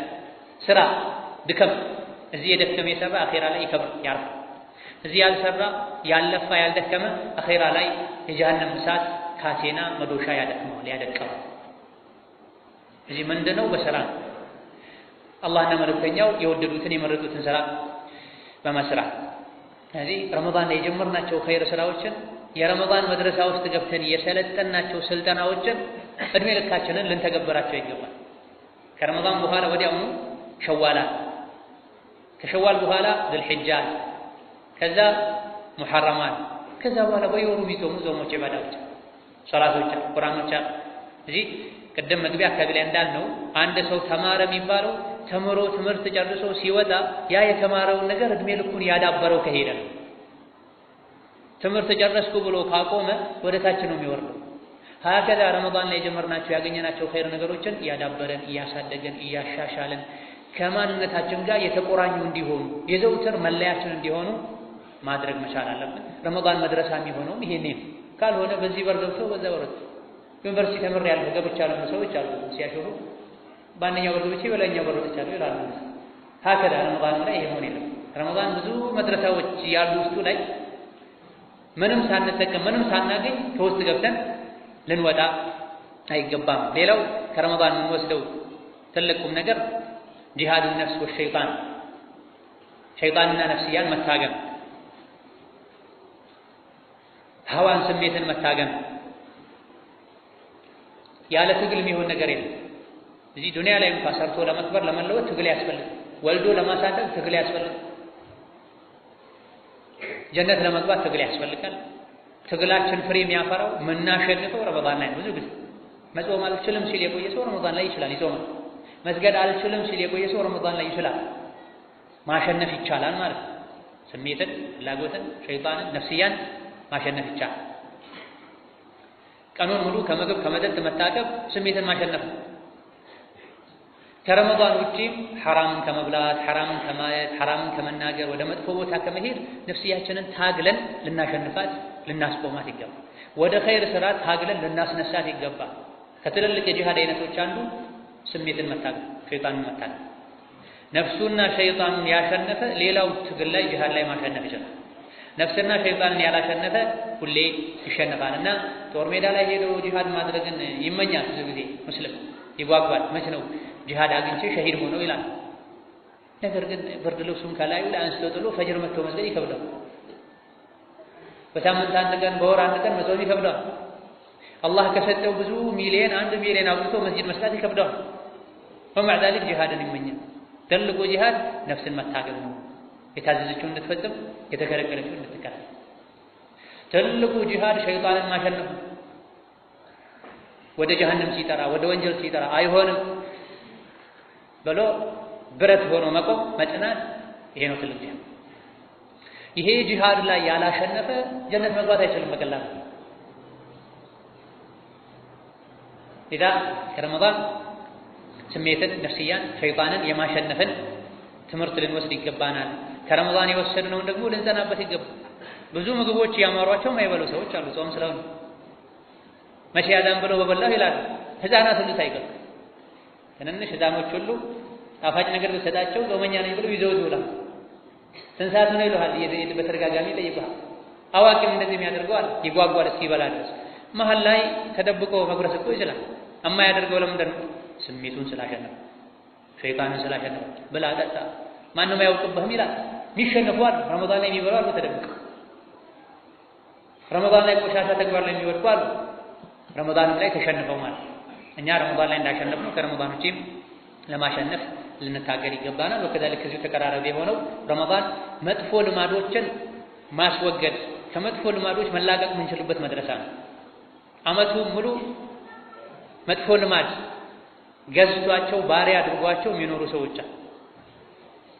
ከልክ በላይ የመብላት ልማድ፣ ሶላት የመተው ልማድ፣ ስጋራ የማጨስ ጫት የመቃም ልማድ፣ የተለያዩ ጎጂ ባህሎች አሉ፣ መጥፎ ሱሶች አሉ። ቁርአን አድርጉ ብሎ ሳይሆን፣ ሐዲስ አድርጉ ብሎ ሳይሆን፣ ሳይንስ ጥሩ ነው ጠቃሚ ነው አድርጉት ብሎ ሳይሆን እንዲሁ ስለለመዱት ብቻ የአጉል ልማድ የሱስ ባሪያ የሆኑ ሰዎች አሉ። ረመዳን ሲመጣ ይሄ በሙሉ ይቆማል። ሙስሊም ረመዳን ላይ ስጋራ ያጨስም ሐራም መሆኑን ከማወቁ ጋር አመቱን ሙሉ ቢያጨስም ረመዳን ቀን ላይ ያጨስም። የሚያሳዝነው በራሱ ፍጡር ላይ በሱ ይጀምራል። ሱብሃንአላህ። አላህ በፈቀደው ነቢይ በወደዱት አፍጥሩበት ባሉት በጠይቡ በጣፋጩ በቴምር ማፍጠር ትተው አዳን ጠብቀው እሳት ለኩሰው ይጠብቃሉ። ስለዚህ ያዘጋጀው አንዳንዶቻቸው አላሁ አክበር ሲል አፋቸውን ይነጅሱታል። የእንስሳት ምንድነው ዳሪ ያለበት ውስጡ ላይ ሲጋራ እሱን ያጨሱ ይውላል። ያቆሽታል ማለት ጭስ እንዲወጣ የተለያዩ ነገሮች ሲቀመሙ ሲጨመሩ የእንስሳት ዳሪ እበት ይጨመሩበታል። የሲጋራ ፋብሪካ ውስጥ የሚሰሩ ሰዎች አያጨሱ፣ ከምን እንደሚሰራ ያውቃሉ፣ ያያሉ። እንዴት ነው የተከበረ ንጹህ የሆነ የሰው ልጅ አፉ ውስጥ እበት ይከታል፣ ቆሻሻ ይከታል፣ መርዝ ይከታል። ይሄ ሐራም ነው፣ ኸቢስ ነው፣ ቆሻሻ ነው፣ ጎጂ ነው፣ ያለ ጥቅም ገንዘብን የሚያባክን ነው። በብዙ ምክንያት ሐራም ነው ሲጋራ። ጫትም ወደዛው ነው፣ ተመሳሳይ ነው። ጎጂ የሆኑ ጥቅም የሌላቸው ነገሮች ሊደረጉ አይገባም፣ ከዲን ጋር ሊያያዙም አይገባም። ጾም ላይ አቆምክ፣ ከረመዳን በኋላ ወደዛ ልትመለስ አይገባም። ቀኑን ሙሉ ማቆም እንደቻልከው ማታውን ማቆም ትችላለህ ካመንክበት። የአላህ ባሮች ወደ ተራዊህ፣ ወደ ቁርአን፣ ወደ ዒባዳ የመጡ ወደ ጫት ቤት ሄዱ ሰዎች አሉ። ጫት ተሸክመው ሊመጡ በየቀኑ 300 ብር ሰደቃ ብትለው በጣም ይከብደዋል። እንዴት ይልሃል። ነገር ግን ለነፍሱ ኬክ አይደለም፣ ብርቱካንና ሙዝ ማንጎ አይደለም፣ ስጋ አይደለም፣ አንዳች ጥቅም የለችውም። ለጊዜው አመርቆ ነው ሰማይ ላይ እንድትበር ከማድረግ ውጪ ለሱ ግን 300 200 ያወጣል በየቀን። ለአላህ ምን ትለዋለህ? ይሄ 300 400 ብሩን ለምን አወጣኸው? ሳይንስ ዒልም አውጣ ብሎ ነው? ሸሪዓ አውጣ ብሎ ነው? ተጠቅመህበት ነው? የለም። ስለዚህ መሰል የሆኑ የሱስ ልማዶችን ረመዳን ላይ ማቆም እንችላለን። ከረመዳን በኋላ ወደዛ ከተመለሰን አመቱን ሙሉ 12 ዓመት 15 ዓመት ስትማር ኖረህ ከዛ በኋላ ወደ ዜሮ መመለስ ማለት ማን ነው ያደርገው? ይሄ የአቅል ድክመት ያለበት ሰው ካልሆነ በስተቀር አሸናፊነትን ያስተምረናል ረመዳን። ያን አሸናፊነትን ድል አድራጊነትን ከረመዳን በኋላ ልናቆየው ይገባናል። ወከዛሊክ ከረመዳን ከምንወስደው ቁም ነገር ሌላኛው ሰብርን፣ የትዕግስትን የሷብርነትን ባህሪ ያስተምረናል። የራበን ምንችለው ጾም ስለሆነ ሰው የሰደበን ችለን የምናሳልፈው ጾመኛ ነኝ የምንለው ትዕግስት ስላለን መታገስ አለብን ስላለን። መታገስ ስቶ ቢሳደብ አንድ ሰው ጾሙ ይቀንሳል። አዩ መሰበር መታገስ ስቶ ቢጠጣ ጾሙ ይፈርሳል። የተለያዩ ጾም የሚያፈርሱ ነገሮች አሉ። ጾም ማለት ሐብሱን ነፍስን ራስን ማገድ ማቀብ ነው። ስለዚህ ሐላሉን ምግብ ረመዳን ላይ እንደተውኑ ከረመዳን ውጪ ሪባን፣ ወለድን፣ ግቦን የተከለከሉ ከስብና የገቢ ምንጮችን ልንርቅ ልንጠነቀቅ ይገባል። ረመዳን ላይ በቀኑ ክፍለ ጊዜ ግንኙነት ከማድረግ ከሐላል ከትዳር አጋር ጋር እንኳን ከመገናኘት እንደታቀብ ነው ረመዳን ውስጥም ይሁን ከረመዳን ውጪ ከዝሙት ከበልግና ቆሻሻ ነገር ከማየት መራቅ መጠንቀቅ አለብን። ረመዳን የሰብር ወር ይባላል። አንዱ የረመዳን ስሙ ሸህሩ ሰብር የትዕግስት ወር ነው የሚባል። ለምን? ቀኑን ማታውም ላይ ትዕግስት ስለምናደርግ ስለምንታገል። ኢሻ ሲሰገድ እንኳን አንዳንዴ ኢማሙ አስረዘመ ብለው የሚወቅሱ ሰዎች አሉ። ፈጅር ሲሰገድ በጣም ረዘመ የሚሉ ሰዎች አሉ። ሁለት ሶፍሃ ተቀርቶ ረመዳን ላይ አንድ ጁዝ ከምናምን ይቀራል። ሁሉም ትዕግስት አድርጎ አድምጦ ሰግዶ ይሄዳል። ቀኑን ሙሉ ከጥም ከረሃብ ታግሶ ይውላል። ረመዳን ላይ ያገኘነውን ትዕግስት ከረመዳን ውጪም ቀጣይ ልናደርገው ይገባል። ሰብሩም ሰፊ መሆን አለበት። መደረግ ያለበትን ማድረግ ላይ፣ መተው ያለብንን መተው ላይ፣ አላህ የሚወስናቸው የሚመሩን የሚከብዱን ውሳኔዎች ላይ ሷብሮች ልንሆን ይገባናል። ሰብር ከኢማን አንጻር ልክ እንደ ራስ ከሰውነት አካል አንጻር የሰውነት አካል ራስ ከሌለው ጥቅም እንደማይኖረው ሬሳ ጀናዛ እንደሚባለው ሁሉ የሰው ልጅም ሙእሚን ነኝ ከማለቱ ጋር ሰብር ካልጀመረበት ኢማን የለው። ላ ኢማነ ሊመን ላ ሰብረ ለሁ፣ ሰብር የሌለው ሰው ኢማን የለውም ተብሏልና ሁሉም ነገር ላይ ሷብሮች ታጋሾች ልንሆን ይገባናል። ከዛልክ ረመዳን ረሕመትን ወንድማማችነትን የምንማርበት ወር። ረመዳን መድረሳ ረሕመትን ወንድማማችነትን መተዛዘንን መደጋገፍን የምንማርበት ወር። ሁሉም ተመሳሳይ በሆነ መልኩ ይራባል። ሀብታሙ ድሃው፣ ያለው የሌለው፣ ጠንካራውም ደካማውም ይጾማል። ፍጡር ላይ ይረዳዳሉ፣ ይደጋግፋል። ያለው የሌለውን ያበላል። የሌለውም ጭምር ለምኖ ካገኘው ቀንሶ ይሰጣል። ዘር በሉልኝ አይደል። ረመዳን የረሕመት ወር ስለሆነ የመተዛዘን ወር ስለሆነ ልክ ጾም ሲገባ ሰዎች ከውስጣቸው የእዝነት ምንጭ ይፈልቃል። አመቱን ሙሉ ሰጥቶ የማያውቅ ሰው በብዛት ይሰጣል። ረመዳን ሲመጣ አይዞህ ይባባል እና አብረን እናፍጠር ይባባል። ጋብዞ የማያውቅ ሰው ረመዳን ላይ ይጋብዝ። ይሄን መልካም ባህሪ ከረመዳን ውጪም እኛ ላይ ቀጣይ እንዲሆን ልናደርግ ይገባናል። እሱ በልቶ ጠግቦ ያደረ ጎረቤቱ የሚራብ አላመነም። እሱ ጠግቦ ያደረ ጎረቤቱ የሚራብ አላመነም ብሏል ነብዩ ሰለላሁ ዐለይሂ ወሰለም። ረመዳን ላይ ለጎረቤትም ሩቅ ላሉትም ለዘመዱም ለባዕዱም እጃችን እንደምንዘረጋው ከረመዳን በኋላ እጅ ልንዘረጋ ይገባል። ረሕመት ልናደርግ አላህ ከሰጠን ልንሰጥ ይገባል። ምድር ላይ ላሉት እዘኑ፣ ሰማይ ላይ ያለው ያዝንላቸዋል ብሏል ነብዩ ሰለላሁ ዐለይሂ ወሰለም። ለስድስት ዘር ማንዘራቸው የሚበቃ ሀብት ያላቸው ከዙሪያቸው ያሉ ሰዎች የሚበሉትን አጥተው ሜዳ ወጥተው ሲለምኑ እያዩ ሰላም ናቸው እላቸው ያለ ተርቦ ስለማያውቁ ተቸግሮ ስለማያውቁ ነብዩላህ ዩሱፍ ታሪካቸው ላይ እንደተነገረው ብዙ ጊዜ ይጾሙ ነበር። ባለጸጋ ብዙ ጊዜ አይጾምም። መብላት መጠጣት ነው የሚቀለው የሚቀናው። እንዴት ትጾማለህ? የግብዣ ቤት ኃላፊ ሆነህ ሳለ አሏቸው። በሳቸው ዘመን የግብርና ሚኒስተር ነበሩ። ግምጃ ቤት ኃላፊ ነበሩ ዩሱፍ አለይሂ ሰላም። ከሆኑም ጋር ብዙ ጊዜ ይጾሙ ነበር። ዛሬ እንዲህ አይነት ቁልፍ ቦታዎች ላይ የተቀመጡ ሰዎች ቤታቸው ከስር ግራውንድ መጋዘን አለ። ስኳሩን፣ ዘይቱን፣ ዱቄቱን እዛ ታገኛለህ። ሲልጋል ሁሌ ያለ ዩሱፍ አለይሂ ሰላም ይህ አይነት ወሳኝ ቁልፍ ቦታ ላይ ቁጭ ብሎ ሁሌ ይጾማል። ብዙ ጊዜ አንዳንዴ የሰው ልጅ ስለሚርበው ሊጾም ይችላል። አቅመ ደካማ ስለሆነ ሁለት ሶስት ከመበላ ልጾም ሊል ይችላል። ዩሱፍ አለይሂ ሰላም የምጾመው ጠግቤ የሚራቡ ሰዎችን ችግር እንዳንረሳ ነው ይሉ ምጾምን ማበዛው እኔ ሁሌ ጠግቤ ከበላሁኝ የተቸገሩ ሰዎች ችግር ከኔ እንዳይርቅ ነው። በጾምኩ ቁጥር እራባለሁ፣ በራበኝ ቁጥር ደግሞ ሌሎች የተራቡ ሰዎችን አስታውሼ አበላለሁ ይሉ ነበር። ኢዳ የረሃብን ስሜት ረመዳን እንዲሰማን አድርጎ መተዛዘን እንዲኖር ያደርጋልና ከረመዳን በኋላ ልንተዛዘን፣ ልንዋደድ፣ ልንረዳዳ አላህ ከሰጠን ልንሰጥ ይገባል። ወፊ አምዋሊሂም ሐቁን ሊሳኢሊ ወልመሕሩም ትክክለኛ የአላህ ባሮች የጀነት ሰዎች ከገንዘባቸው ሐቅና ድርሻ አለ። ለለማኝም መለመን ፈርቶ ጦሙን ማደር ለሚመርጥም ጭምር ሐቅ አለ። ራሳቸው ፈልገው ይሰጣሉ ብሎ ገንዘብ የኛ አይደለም የአላህ በአደራ መልኩ ነው እኛ ጋር ያስቀመጠውና አላህ ከሰጣችሁ ስጡ ብሏል።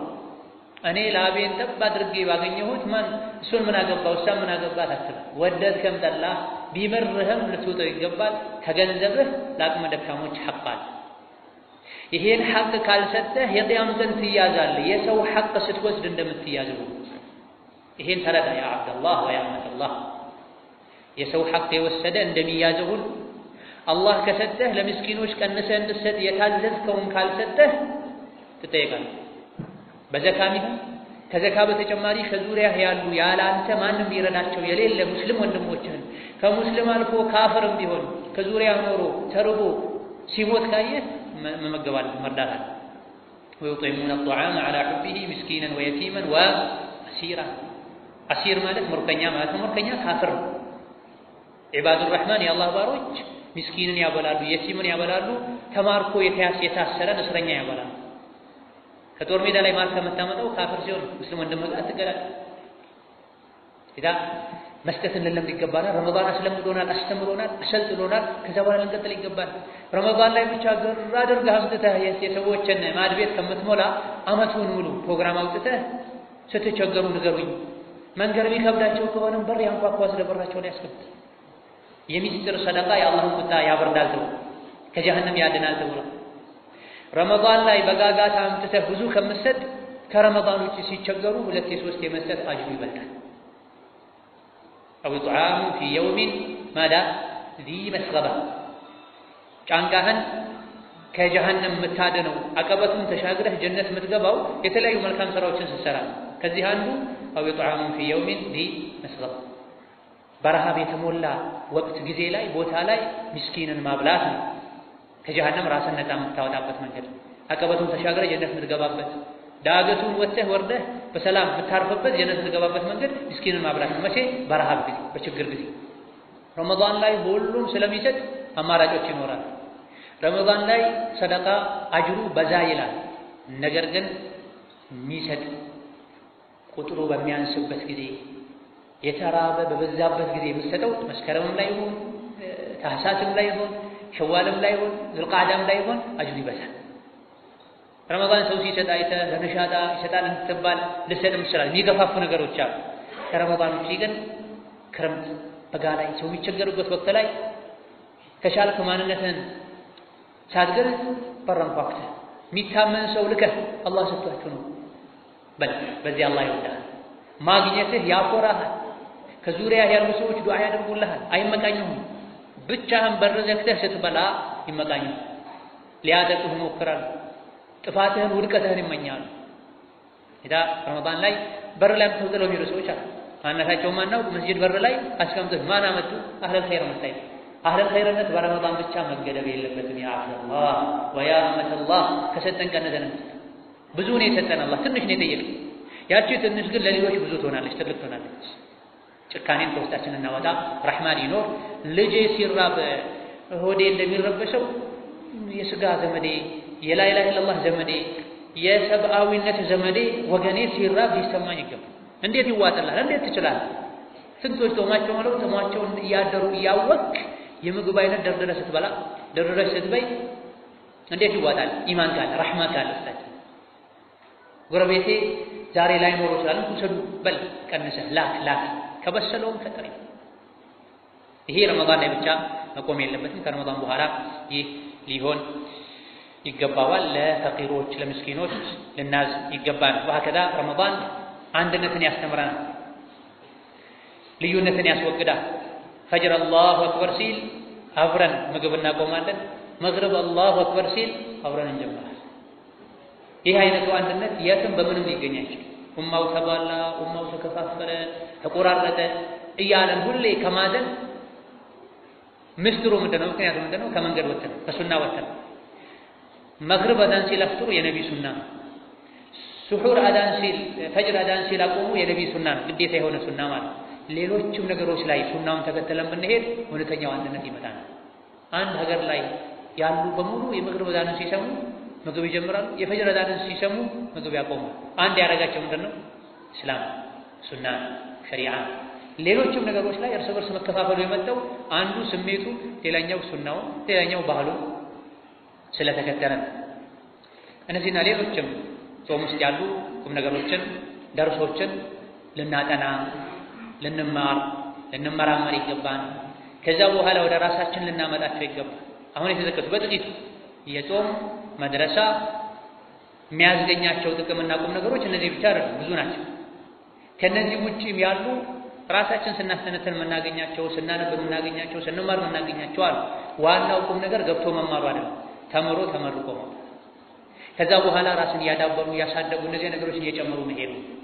እነዚህና ሌሎችንም ተምረን ከትምህርት ከረመዳን ዓመታዊ ወርሃዊ ትምህርት ቤት ስንወጣ ተማሪ ትምህርቱን ሲያጠናቅቅ ጥሩ ውጤት ያመጣ ይሸለማል። የደረጃ ተማሪ ተብሎ ይሸለማል። የረመዳን መድረሳ ውስጥ ገብቶ የወጣም ይሸለማል። ሽልማቱ ምንድነው? አላህ ነግሮናል፣ መልእክተኛው ነግሮናል። ረመዳን ዓመታዊ ወርሃዊ ትምህርት ቤትም መስፈርቶች አሉ፣ ስርዓቶች አሉ። መማር መግባት ግዴታ ነው። አልማርም ማለት አይቻልም። ስትማር የምታገኛቸው ብዙ ቁም ነገሮች አሉ። እነዚህ ቁም ነገሮችን ይዘህ ከወጣ ጥሩ ውጤት ካመጣ ትሸለማለህ። ሽልማቱ ነብዩ ሰለላሁ ዐለይሂ ወሰለም ነግረውናል። መን ሷመ ረመዳነ ኢማነን ወህቲሳበን ጉፊረ ለሁ ማ ተቀደመ ሚን ዘንቢሂ። ረመዳንን ግዴታነቱን አምኖ ከጌታውም አጅር ፈልጎ የጾመ ያለፈ ወንጀሉ ይሰረዝለታል። ይሄ አንድ ሽልማት። ወንጀል ከመሰረዝ የበለጠ ከወንጀል ነፃ ከመውጣት የበለጠ ምንም ያጓጓህ ነገር ለጀሃነም የሚዳርግ ዱንያ አኺራ የሚያበላሸው ወንጀል። በመጾም ወንጀል ይራገፋል። መቼ? ኢማንን ወኢህቲሳባ ከጾመን። እንዲሁ ዝም ብሎ የጃሂል ጾም አይደል። አፉ ይጾማል፣ ጨጓራው ይጾማል፣ ምላሱ ግን አይጾምም። አይኑ አይጾም፣ እግሩ አይጾም። ጾሙ ይሳደባል፣ ጾሙ ይደባደባል፣ ጾሙ ቆሻሻ ነገር ያያል፣ ጾሙ ሶላት ያሳልፋል። የጾም አይባልም። ኢማና አላህ ጾም ብሎ ነው የሚጾመው። አላህ ደግሞ ያየኛል። እሱ የሚፈልገውን አይነት ጾም መጾም ያለብን ያለ ጾምን እንደ ዕዳ ሳይሆን እንደ አጅር ማግኛ የቆጠረ ያለፈ ወንጀሉ ተሰረደ። وكذلك በሌላኛው ሐዲስም ورمضان إلى رمضان كفارة لما بينهما إذا اجتنبت الكبائر። ከአንዱ ረመዳን እስከ ሌላኛው ረመዳን የረመዳን ጾም ከተጾመው ረመዳን ጀምሮ እስከ ቀጣዩ ረመዳን ያለውን ወንጀል ያሰርዛል፣ ከባባድ ወንጀሎችን ካራቋ። ይሄ ዱንያ ላይ የሚገኝ ጥቅም ሲሆን አኺራ ላይ ደግሞ الصيام والقرآن يشفعان لصاحبهما يوم القيامة ነብዩ ሰለላሁ ዐለይሂ ወሰለም። ጾምና ቁርአን ዱንያ ላይ ሁሌ ያዘወተራቸው የተገበራቸው ለነበረ ሰው አላህ ዘንድ አማላጅ ይሆናል። በዚህ መልኩ ከጾምን ከረመዳን እነዚህ ጥቅሞችን ካገኘን ከረመዳን መድረሳ ተመርቀን ከወጣን ተምረን በተመረቅንበት ነገር ላይ ቋሚዎች ከሆነን በዚህ መልኩ የጾምነው ጾም የቂያም ቀን ከአላህ ጋር ያስታርቀናል። ጾም ይላል ነብዩ ሰለላሁ ዐለይሂ ወሰለም የቁሉ ሶም ጾም ይላል ምግብን መጠጥ ስሜቱን ከልክየዋለሁ ታረቀው ጌታዬ ሆይ ይላል። ጾም አፋውስቶ ይናገራል። ጌታዬ ሆይ ለጾመ ሰው ለባሪያ ምግብን መጠጥን ስሜትን ከልክየዋለሁ ታረቀው አላህ ይታረቀዋል ነብዩ ሰለላሁ ዐለይሂ ወሰለም። ቁርአንም እንዳይተኛ አድርገዋለሁ ታረቀው ይላል አላህ ይታረቀዋል።